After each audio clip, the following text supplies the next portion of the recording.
you were going to say email, and I think you quoted like Edward Snowden saying that he doesn't use email. Is that correct? Something along those lines? Yeah. The first thing I would say about email is understand that it is an inherently insecure protocol. Yeah. And so if you are sending sensitive information, if it's really sensitive, I would think twice about sending it via email at all. I would use an end-to-end encrypted messaging app like Signal, for example.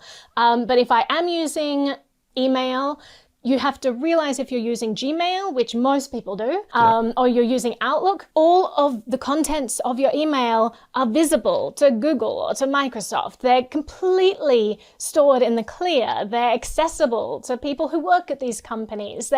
And not only that, Google has been found in the past to have used data and made it available from your private email that you think is private, made it available to third parties. So the fact that all of this, what we think of private communication, is just out there for people to collect, and that's a huge step that you can take if you switch to a private one. Now, what does a private one entail? Well, for example, there are end-to-end encrypted email providers, but the caveat is that, for example, let's say I'm using Tutanota, or let's say I'm using protonmail, for example. We'll go with that.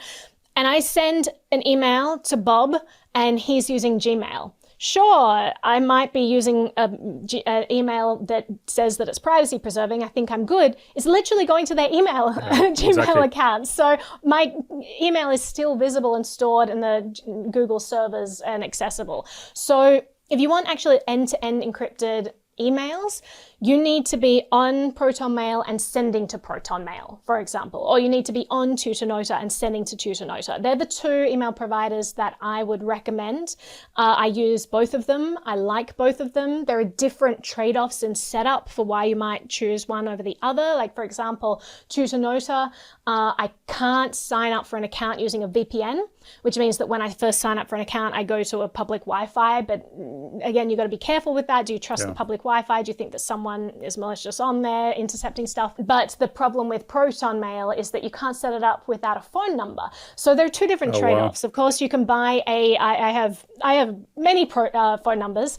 I have many throwaway phone numbers. I often use these when I sign up for accounts. It's very easy in the United States to get an anonymous SIM card. You just go into a store and you buy a prepaid SIM. As simple as that. So, and both of those problems are not insurmountable, but both are worth weighing when you're choosing which one to use. And also there's the network effect.